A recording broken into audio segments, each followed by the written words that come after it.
மத்திய மாநில அரசுகளை கண்டித்து அஇஅதிமுக பொதுச் செயலாளர் செல்வி ஜெயலலிதா அவர்கள் தலைமையில் கோவையில் 13/7/2010 அன்று நடைபெற்ற மாபெரும் கண்டன பொதுக்கூட்ட நிகழ்ச்சியின் சில பகுதிகளை நீங்கள் இப்போது காணலாம். ஒரு செய்தி எல்லா தரப்பினரையும் சென்றடைய வேண்டும் என்ற நல்ல எண்ணத்தில் நாமும் இந்த நிகழ்ச்சிகளை ஒளிபரப்பி உள்ளோம். ஜெயா பிளஸ் டிவிக்கு நமது மனமார்ந்த நன்றியை தெரிவித்துக் கொள்கிறோம். நன்றி, வணக்கம்.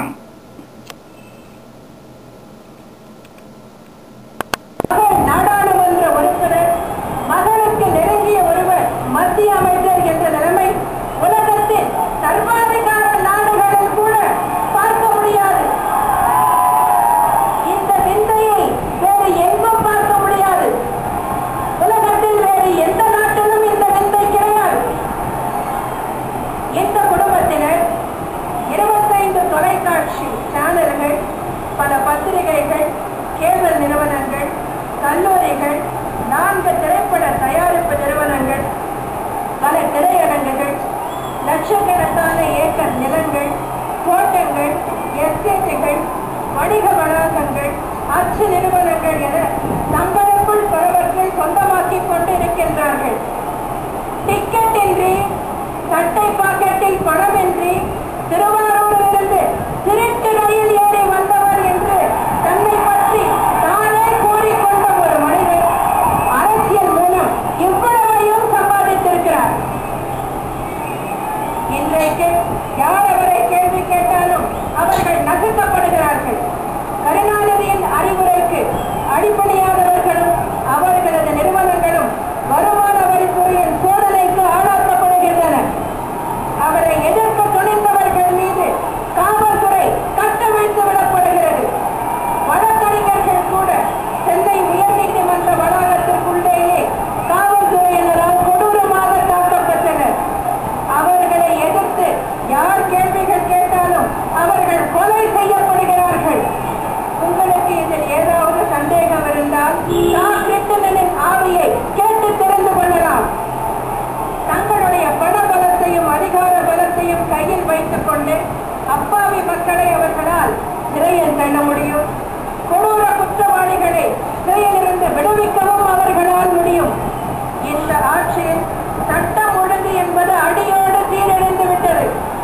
கொலைகள் மற்றும் கொள்ளைகள் தமிழ்நாடு முழுவதும் தினசரி நிகழ்வுகளாக ஆகிவிட்டன.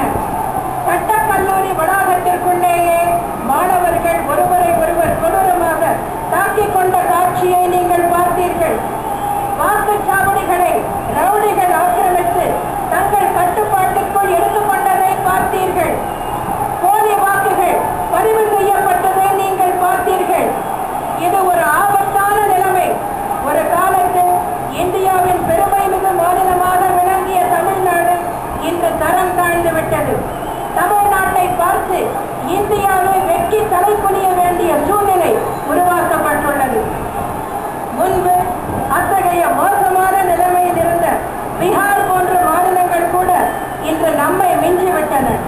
இந்த நிலைமை தமிழகத்தில் தொடர்ந்தால், நீடித்தால் நாம் அனைவரும் அழிந்து விடுவோம்.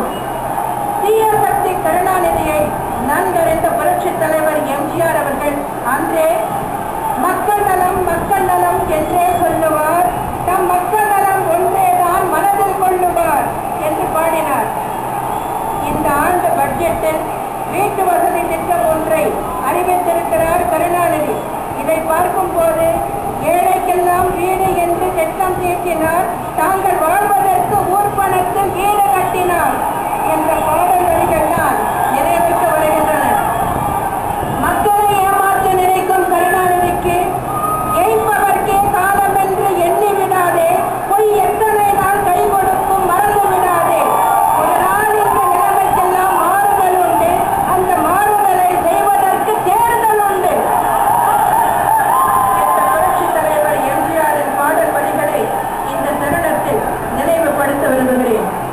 கோவை மாவட்ட மக்களின் முக்கிய கோரிக்கைகளான கொப்பரை தேங்காய்க்கு உரிய விலை, நூல் விலை உயர்வு பிரச்சனை, பஞ்சாலை தொழிலாளர்கள் பிரச்சனை ஆகியவை குறித்து அனைத்து இந்திய அண்ணா திராவிட முன்னேற்ற கழக ஆட்சி ஆட்சி அமைந்தவுடன் உடனடியாக நடவடிக்கை எடுக்கப்படும் என்பதை தெரிவித்துக் கொள்கிறேன்.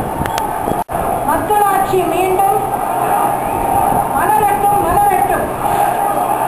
தமிழக மக்கள் விரும்பும் அஇஅதிமுக ஆட்சி புதிய பொலிவுடன் மலரட்டும் மலரட்டும். சபதமேற்போம் சபதமேற்போம். மக்கள் விரோத மைனாரிட்டி ஆட்சியை ஒழித்து விரட்டிட சபதமேற்போம் சபதமேற்போம். அமைத்திடுவோம் அமைத்திடுவோம். புரட்சி தலைவரின் பொற்கால ஆட்சியை அமைத்திடுவோம் அமைத்திடுவோம்.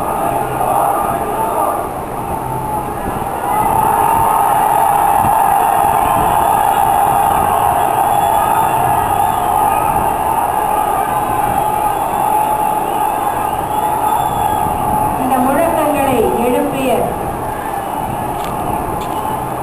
பெரும் உற்சாகத்துடன் இந்த முழக்கங்களை எழுப்பிய உங்கள் அனைவருக்கும் எனது மனமார்ந்த நன்றியை தெரிவித்துக் கொள்கிறேன். இந்த மாபெரும் கண்டன பொதுக்கூட்டத்திற்கான ஏற்பாடுகளை மிக சிறப்பான முறையில் செய்திருக்கும் கழக தலைமை நிலைய செயலாளர் அன்பு சகோதரர் திரு K.A. செங்கோட்டையன் அவர்களுக்கும்,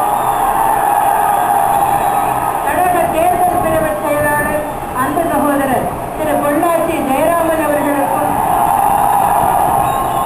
கோவை மாநகர் மாவட்ட கழக செயலாளர் அன்பு சகோதரர் திரு சேமா வேலுசாமி அவர்களுக்கும், கோவை புறநகர் மாவட்ட கழக செயலாளர் அன்பு சகோதரர் திரு S.P. வேலுமணி அவர்களுக்கும் எனது பாராட்டுதலை தெரிவித்துக் கொள்கிறேன். இந்த கண்டன பொதுக்கூட்டம் சிறப்பான முறையில் அமைய வேண்டும் என்பதற்காக இணைந்து ஒத்துழைத்த தலைமை கழக நிர்வாகிகளுக்கும், அனைத்து மாவட்ட கழக செயலாளர்களுக்கும், கழக நிர்வாகிகளுக்கும், குறிப்பாக கோவை மாவட்ட கழக நிர்வாகிகள் அனைவருக்கும், கழக உடன்பிறப்புகளுக்கும் எனது பாராட்டுதலை தெரிவித்துக் கொள்கிறேன். இன்று இந்த கூட்டத்தில் நான் பேசியதையெல்லாம் நீங்கள் நினைவில் வைத்துக் கொள்ளுங்கள். நினைவில் வைத்துக் கொள்வீர்கள் என்று நம்புகிறேன். இந்த மக்கள்